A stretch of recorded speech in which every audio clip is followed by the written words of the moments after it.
Salier Ferdinand. Je suis né le 18 août 1922 à Saint-Uz. Je suis arrivé à la faculté de droit à Lyon et on s'est trouvé 3 fils de docteurs. Et on a dit, mais qu'est-ce qu'il arrive?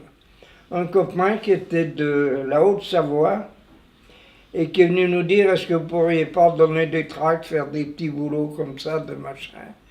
Eh ben on lui a dit si, mais les tracts on les fera nous-mêmes. Vous avez froid. 70 000 tonnes de charbon par mois sont livrées au Reich. Un autre, vous avez faim. 10 000 têtes de bétail, 4 000 tonnes de beurre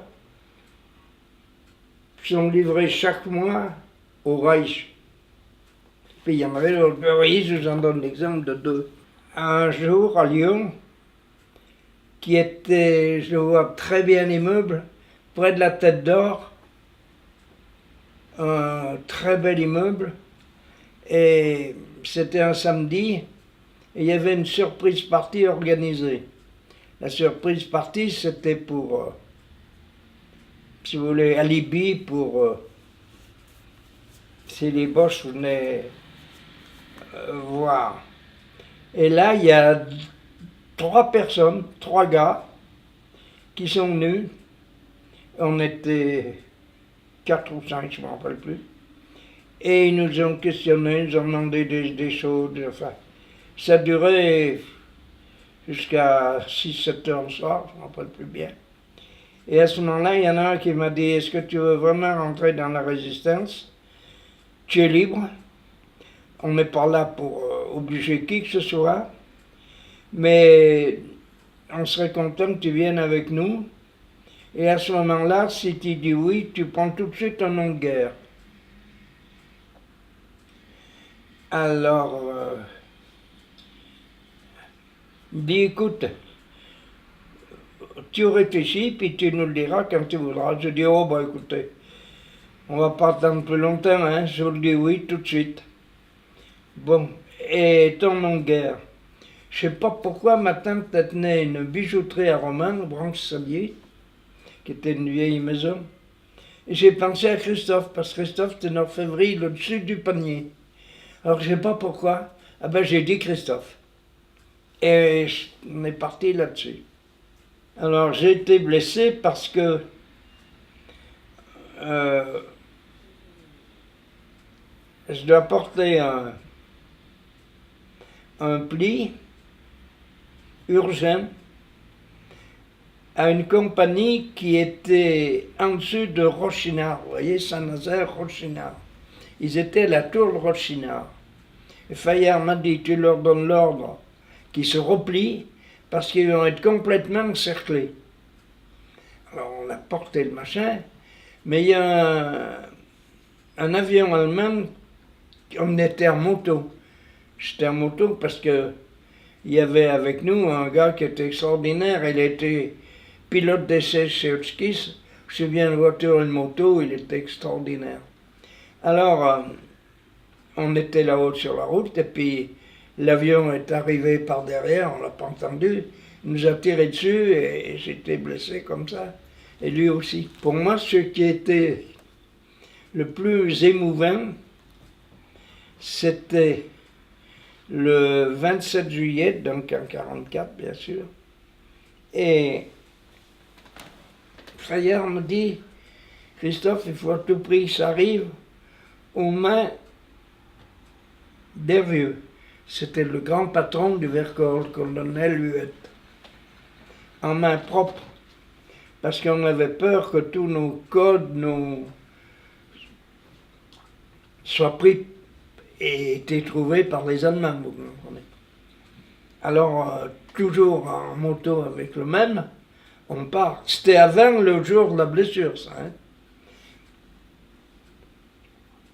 Alors, je pars, Et comme il changeait de PC tous les jours, c'est pas facile à repérer, mais je le trouve. Et ce message était le suivant. Je me rappelle des premières ligues. Quittez les positions établies, nomadisez dans la forêt, retrouvez-vous près des points d'eau, et dès que les Allemands partent, on se retrouve pour la libération des villes, Romain, Valence. Voilà le texte qu'il fallait porter. Alors j'arrive à trouver le PC, et à ce moment-là, on me dit, il va vous recevoir, attendez. Et à ce moment-là, il sort un lieutenant, et on se retrouve. C'était c'est un moment que j'ai toujours pénible à vous compter. Parce que chaque fois que je compte, je le revis trop. Alors vous m'excusez, mais je me reprends. Alors, le lieutenant en question, le lieutenant Marc en question, c'était mon ancien prof Triboulet, qui était là au collège de Romain, qui était un gars formidable. Il n'avait jamais mis une colle. Il était professeur de français-latin en 6e, 5e et professeur d'italien de 4e en première. Alors, il me dit, mais c'est toi Christophe? Je dis oui. Oh, il me dit, tu peux pas savoir comment je suis content de te voir. Allez, viens, on va s'asseoir à côté. Je vois, il y a une petite margelle. On s'assied tous les deux. Puis il me dit, alors on parle de comment on fait, comment on reste dans tout ça. Et puis, pas bien longtemps, peut-être un quart d'heure, demi-heure, je peux pas vous dire. On causait tous les deux. On nous dit, Hervieux vous attend, Christophe. Alors il me dit, eh bien tu sais, j'ai eu de très bons élèves, des bons élèves, donc j'étais fier. Mais mon meilleur souvenir, c'est que toi, un de mes élèves, sont venus lutter avec moi pour la liberté de la France, pour la démocratie. Et alors à ce moment-là, on s'est embrassé. Moi je suis parti, mais sur les marches qui montaient pour aller voir le colonel, je me suis retourné et j'ai vu des larmes qui coulaient le long de son visage. Alors pour moi, c'est toujours un moment émouvant. Et sa dernière phrase, il m'a dit, ou l'avant-dernière, il faudra garder le devoir de mémoire. Albert Triboulet a été arrêté parce qu'il a voulu rejoindre le maquis du commandant Noir qui était dans la Galore, du côté d'Autrive.